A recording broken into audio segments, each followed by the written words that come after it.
खाजगी शाळांमध्ये विद्यार्थी सुरक्षित आहेत का? हजारो रुपये फी व लाखो रुपये डोनेशन घेणाऱ्या शाळांनी विद्यार्थी सुरक्षा जबाबदारी का घेऊ नये? अशा घटनांसाठी शाळा प्रशासन, मुख्याध्यापक व शिक्षक यांना दोषी का धरू नये? त्यांच्यावर पोलिसात केवळ तक्रार नाही तर गुन्हे दाखल झालेच पाहिजेत. समाजात ज्या पद्धतीने विकृती बळावत चालली आहे ती भविष्यात घातक ठरणार आहे. शाळा प्रशासनाला जबाबदारी झटकून चालणार नाही. पोलिसांनीही योग्य व सत्य असलेला तपास करून गुन्हेगाराला कडक शासन होण्यासाठी प्रामाणिक चार्जशीट बनवावी. कल्याणच्या अक्षय शिंदेसारखी बनावट केस व एन्काउंटर होऊ नये. शासनाने न्याय प्रक्रिया व पोलीस नियमांमध्ये बदल करून जास्तीत जास्त कडक शिक्षा, तीही कमीत कमी वेळेत होईल अशी तरतूद करावी. त्यासाठी वेळ पडली तर केंद्र सरकारची मदत घ्यावी. आज पीडित पालक व पालक संघटना केवळ मोर्चे व आंदोलन शांततेत करत आहेत. दोषी नराधमाला शिक्षा न झाल्यास नाईलाजाने कायदा हातात घेऊन न्याय मागावा लागेल. यापूर्वी नवी मुंबईत घडलेल्या घटनांमध्ये तेरी भी चूप मेरी भी चूप अशी झाली आहे, पण नेहमी असेच घडेल असे नाही. मनसेने या न्याय मागणी आंदोलनाला बळ दिले आहे, पण शिक्षा मिळेपर्यंत हा पाठिंबा टिकला पाहिजे. अक्षय शिंदे प्रकरणात पोलिसांनी शाळा प्रशासनाला दोषी न मानता अक्षय शिंदेला दोषी ठरवून त्याचा एन्काउंटर केला. आता उच्च न्यायालयाने त्या सर्व पोलिसांवर गुन्हे दाखल करण्याचे आदेश दिले आहेत. NRI पोलिसांनी त्या प्रकरणातून धडा घ्यावा अशी मागणी न्यूजशाही चॅनल परिवार करीत आहे. पोलिसांनी आपली कर्तव्ये, आपले अधिकार व सामाजिक बांधिलकीचे भान ठेवून प्रकरण हाताळावे अशी विनंती. 25 वर्ष झाली आहेत हा इन्स्टिट्यूट इथे उभा आहे.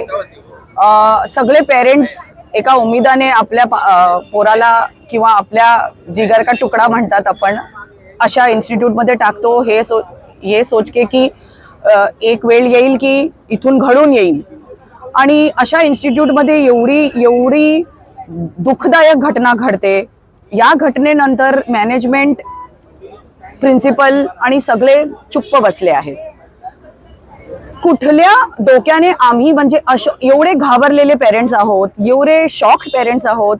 एक कम्युनिकेशन नाही आम्हाला की काय झालं आहे, त्याची तपासणी कशी चालली आहे, तुम्ही सिक्युरिटी कशी केली आहे, त्याबद्दल कमिटी कशी उभी झाली आहे, काय अश्युरन्स आहे आम्हा पेरेंट्सना की आम्ही पाठवू पोरांना. कसं पाठवू आम्ही पोरांना with so much shock, hurt, अँगर, pain in our hearts for what has happened to such a small 4 वर्षीय मुलासोबत अशी घटना घडते एवढ्या नामी शाळेत जिची fees is one of the highest in CBSE schools. It is a very shameful thing and DPS management has to answer. DPS management ना आम्हा सगळ्यांना जबाब देणे खूप गरजेचे आहे. We parents want assurances. आम्हाला खात्री पाहिजे की आमच्या बरोबर असं नाही होणार. तेच झालं आहे. पोलिसांनी आपली कामं केली आहेत. पोलिसने 24 तासात आरोपीला अरेस्ट केलं आहे हे आम्हाला पोलीस स्टेशन मधून कळून चुकलं आहे. So it is not police is doing their job. The job is of the management. How are you giving us assurance की आमची पोरं सेफ आहेत आतमध्ये just by putting a letter yes there is safety. असं is this how you declare safety? No, you have to put an audit committee. You have to get parents, do a checkup, do what do you want, how do we. Third party contractors येतात आतमध्ये. कुठले contractors आहेत, त्यांचं police verification काय आहे, त्यांचा database काय आहे, कोण आत बाहेर करताय. एस्पेशली एवढे छोटी पोरं जी नर्सरी, ज्युनियर KG आणि सिनियर KGची आहेत, दे आर नॉट इक्विप्ड. त्यांच्याकडे एवढी क्षमता दिलीच नाहीये देवाने की खोटं बोलणे. त्यातल्या त्यात पालकांना घाबरवणे, सांगणे की तुमचा पोरगा इमॅजिन करत आहे, त्याची काल्पनिक हे सगळं चाललं आहे. एवढा छोटा पोरगा हे सगळी कल्पना करूच शकत नाही जोपर्यंत तसली घटना घडत नाही त्याच्याबरोबर. आणि तुम्ही म्हणजे एका मेंटली त्रासलेल्या पेरेंटला घाबरवताय आणि सांगताय की तुम्ही आमच्या स्कूल बद्दल असं बोलता तर आम्ही असं करूया. म्हणजे पेरेंटकडे तुम्ही काय सांगता?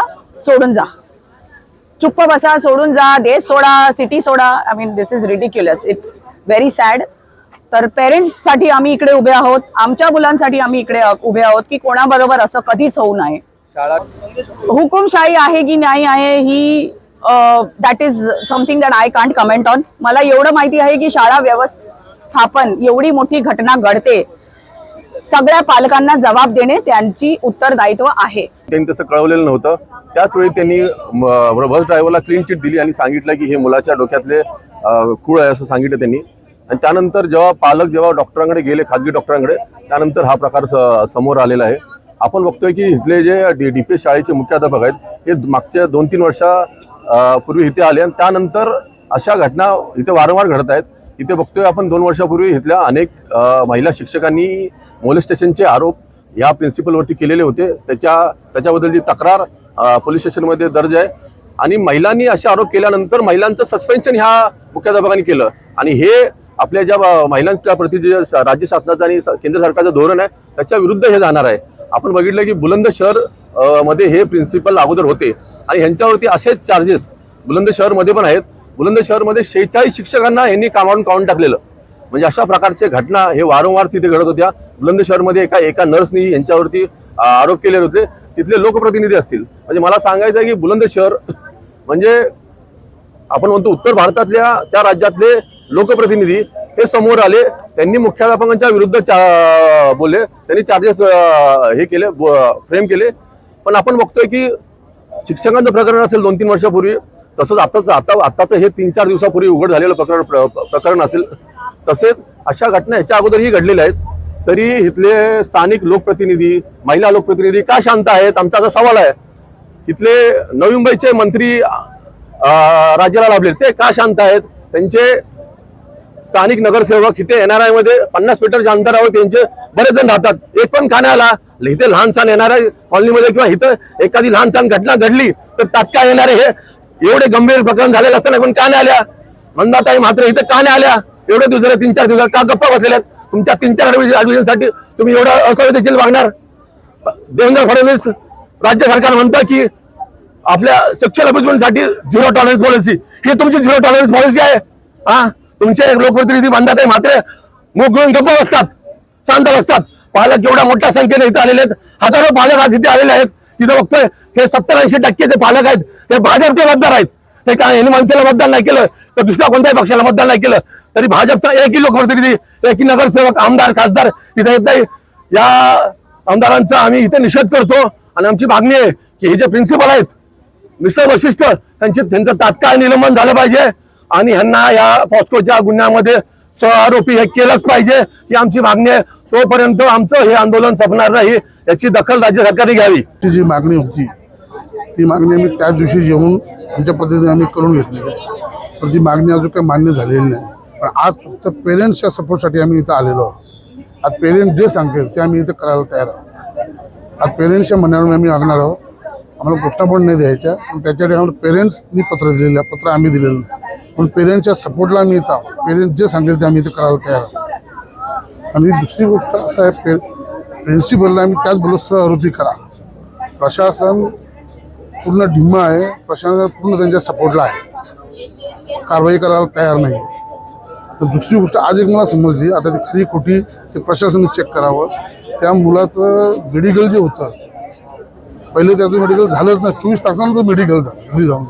ही बाब आमच्या आज लक्षात आलेली आहे. आता ती खरी का खोटी ते प्रशासनाने तपास करावा. विद्यार्थ्यांची जी सुरक्षा आहे ती देखील कुठेतरी वाऱ्यावर आहे का. प्रश्न नाही साहेब. शाळेच्या हिशोबाने जे स्कूल बोलतात त्याच्या बोलतात मोठा अपराधी तिथं आहे. आपण बोलतो ते छोटे अपराध आहे. छोटे अपराध नाही, स्कूलच्या हिशोबाने तिथे लहान लहान मुलं आहेत, सगळे आहेत. त्या हिशोबाने त्या प्रिन्सिपलला एक दिवस पण ठेवायला नाही पाहिजे. आज त्याला जर ठेवलंय जे सगळ्यात मोठा गुन्हेगार तिथे आहे, तिथे मुलं काय शिकणार आपण. संपादक अनिल कुमार उबाळे यांचा विशेष रिपोर्ट.